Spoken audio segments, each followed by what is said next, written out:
Привет, друзья! С вами Юджин из Graphic Core в рамках проекта Photo Without Studio. Сегодня я хочу вас познакомить с выдающимся фотографом современности Виктором Горячевым. Вы ознакомитесь с его работами под озвученное и переработанное мною из диалога в монолог с полным сохранением смысла всего сказанного интервью, которое он дал в 2021 году журналисту Елене Смеховой. Ссылка на оригинал интервью и страничку Виктора в описании. Пользуясь случаем, хочу выразить огромную благодарность моему новому патрону на Бусти под ником Единый Совет. А теперь поехали! Фотография в моей жизни – это результат судьбоносной случайности. Моя связь с ней началась благодаря рассказам мамы о моем деде, который, как оказалось, увлекался фотографией. Дед был телеграфистом по профессии. Но в свободное время, когда он не занимался своей основной работой, он увлекался фотографией. Его фотокамера фиксировала моменты семейных событий, друзей и случайных прохожих на улицах. Дед мечтал стать профессиональным фотографом, но его мечты были сокрушены в декабре 1941 года, в годы Великой Отечественной войны. Он погиб. Знакомство с фотографией я начал в 15 лет, когда купил свой первый фотоаппарат Зоркий 4. Однако на тот момент фотография была всего лишь хобби, и я не задумывался о том, чтобы сделать ее своей профессией. Моя жизнь изменилась, когда произошла одна удивительная история. Это случилось на БАМе, когда меня призвали для службы офицером. Однажды мне поручили задачу перегнать свой взвод на 200 километров в холодную зимнюю ночь. Мы прибыли на станцию Постышева, где нас должны были встретить, но никого не было на месте. Нам пришлось идти пешком в темноте. 1 километр, 2 километра, 5. Солдаты мерзли и были изнурены. Чтобы поддержать их боевой дух, я начал заставлять их петь песню о войне. Мы шли под грохот канонады, мы смерть не смотрели. Я чувствовал, это единственный способ удержать их на ногах, потому что на улице царили абсолютные минусовые температуры. В тот момент я задавал вопрос, за что мне приходится переживать такие страдания? Я приехал из сытой Москвы, а теперь нахожусь где-то вдали, неизвестно зачем. И в ответ, словно какой-то невидимый голос, сказал мне: «Ты сейчас на самой низшей точке. Дальше путь только наверх». Через несколько месяцев меня перевели в Хабаровск, где я начал работать в проектном институте и заниматься перерисовкой схем. Возвращаясь однажды с довольно скучной работы, я зашел в книжный магазин и купил книгу Моисея Напельбаума, фотографа, который снимал таких исторических личностей, как Ленин, Сталин, Троцкий, Есенин. Напельбаум был настоящим мастером фотографии, и его особенностью было использование одного источника света и зачастую непрямого. Смотря на его работы, я осознал, что именно фотография меня очень сильно влечет. Через 35 лет судьба свела меня с внуком Моисея Напельбаума, и мы вместе организовали выставку работ его деда. Это было невероятное совпадение, которое замкнуло круг этой удивительной истории. Что касается моего участия в работе для одного из культовых советских журналов «Работница», то и это было результатом случайности. Меня пригласили снимать обложку для Аллы Пугачевой. Хотя изначально другой фотограф должен был выполнить эту задачу. Однако он не спешил и тратил слишком много времени на подготовку к съемкам. Пугачевой надоело ждать, и она ушла. В результате меня позвали заменить его, с условием, что я буду работать быстро и результат будет на высшем уровне. Эта случайность также сыграла свою роль в моей карьере фотографа. И вот таким образом случайные события и случайные встречи определили мой путь в мире фотографии и сделали ее неотъемлемой частью моей жизни.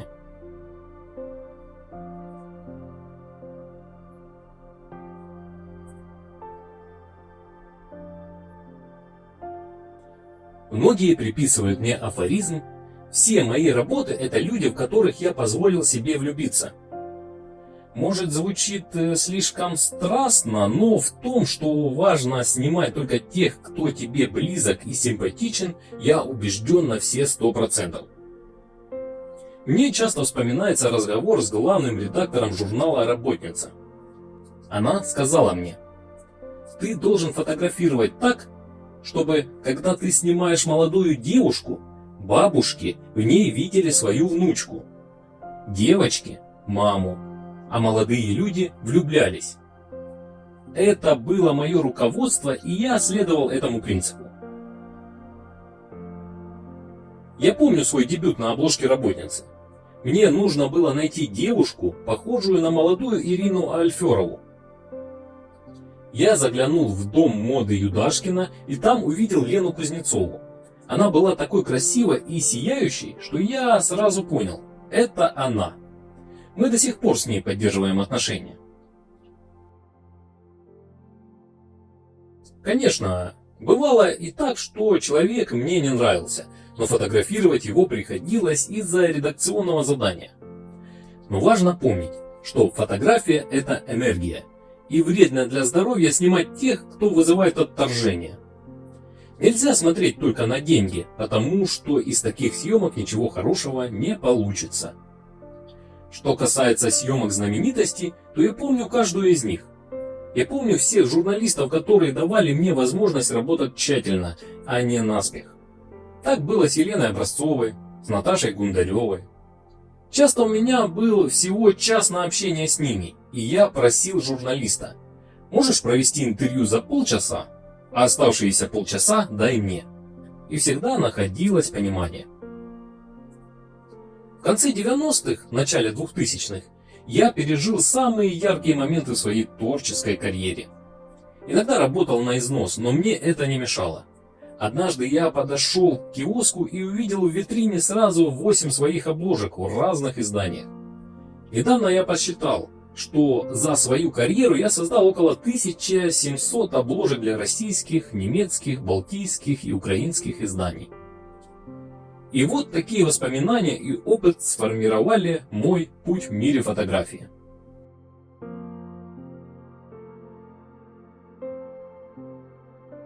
Работая фотографом, всяческих смешных случаев на съемках мне встречалось немало. Однажды приехала в Москву Лилиан Малкина, заядлая курильщица и матерщинница, ученица Фаины Раневской, которой она подражала во всем. Вместе с корреспондентом мы решили сделать с ней съемку. Забрали с собой 2 бутылки водки и направились к ней в гости. Я начал снимать, и все шло как обычно. Но вдруг за окном появился красивый закат, и я решил воспользоваться этой удачей. «Бегите и ложитесь на подоконник!» – закричал я бабушке. Несмотря на свой возраст, она сделала это. Затем я заметил, что от окна на коврик у двери падает радуга со всеми 7 цветами. Я приказал всем улечься на коврик у входной двери. Лилиан Малкина хоть и растерялась, но послушала меня. В итоге у нас получились отличные фотографии. Что касается неожиданных мест для съемок, то мне приходилось работать в самых разных местах. Например, я снимал Квентина Тарантино у памятника Борису Пастернаку. Также я уговорил оперного певца Дмитрия Галихина сделать фотосессию на Новодевичьем кладбище. Хотя изначально он был не очень рад этой идее. Дмитрий оказался настолько похожим на Шаляпина, что китайские туристы начали с ним фотографироваться. Это все были строгие черно-белые фотографии. Что касается качеств, необходимых фотографу, работающему со звездами, то тут сложно сказать однозначно. Возможно, изобретательность, настойчивость и смекалка – важные качества. Например, журнал Rolling Stone дал мне задание снять Дроздова с животным. Мы пошли в зоомагазин и там начали экспериментировать. Начали с белой кошечки, но результат был неудовлетворительным. Затем мы решили посадить ему на плечо игуану, что сработало лучше. Но когда Дроздов уже собирался уходить, я заметил в аквариуме необычную большую лягушку. Николай Николаевич согласился надеть ее на голову, как берет. И у нас получилась отличная фотография. Важно также быть выносливым. Например, для журнала National Geographic мне пришлось снимать Сергея Доренко на мотоцикле в движении. В то время в Москве стояла сильная жара, и электроника чуть не отказала, поэтому пришлось снимать из багажника машины. Фотограф – это не только профессия, это образ жизни. Это круг общения, контакты и незабываемые встречи. Несмотря на все сложности и неожиданности, это увлекательный и удивительный мир, в котором я работал и рад был делиться своими историями. Снять Ален Делона – это был особый момент. Это были съемки во время интервью, где актер отвечал на вопросы журналиста.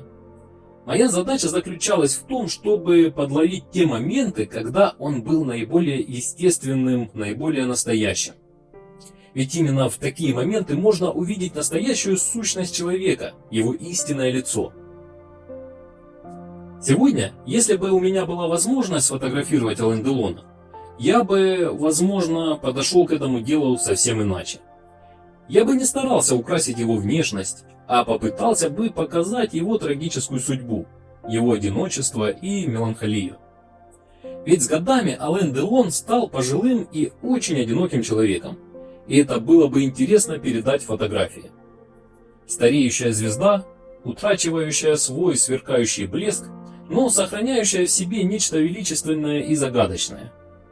Это был бы совершенно иной взгляд на него, отличный от тех фотографий, которые были сделаны в его молодости. У меня в жизни было много коллег, которых я могу назвать не только своими коллегами, но и друзьями. В мире фотографии, конечно, есть конкуренция, но это не мешает тому, чтобы между фотографами существовала настоящая дружба. Ведь фотографы разделяют общие интересы, понимают друг друга, и это объединяет.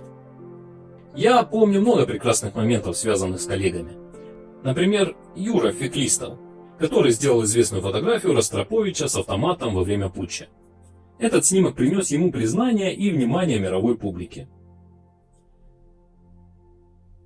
Очень высоко ценю работу Паши Карбута. Мы снимали вместе Соломею. Нашли ассирийца, которого пришлось нарядить в трусы, чалму и зажечь настоящие факелы. Был момент, когда этот ассириец внезапно загорелся от факела, и все бросились его тушить. Но Паша Карбут в этот момент продолжал снимать. Он был настоящим профессионалом. А как Паша снимает джазменов? Никто не делает это лучше. Несмотря на свой возраст, ему уже 75 лет, его фотографии до сих пор поражают своей молодостью и динамикой. Сейчас мы ведем новый проект вместе, где фотографируем известных мультипликаторов. Это всегда интересно и вдохновляюще. Чему я учу своих студентов? Я говорю им о важности понимания мира и личности человека. Фотография – это не только технические навыки, но и способность видеть, чувствовать и передавать суть объекта. Я убеждаю их, что в фотографии много зависит от личности человека, его опыта и понимания.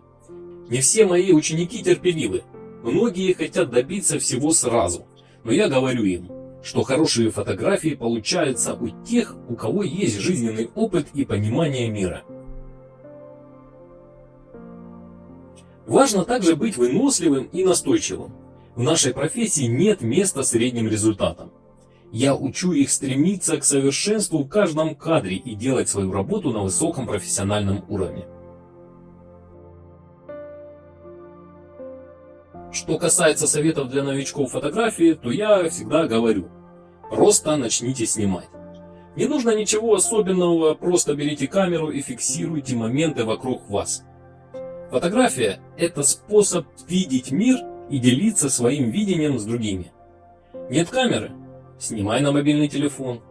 Главное, снимайте то, что вас интересует, что вызывает в вас эмоции и вдохновление. Неважно, сколько вам лет, начать заниматься фотографией никогда не поздно.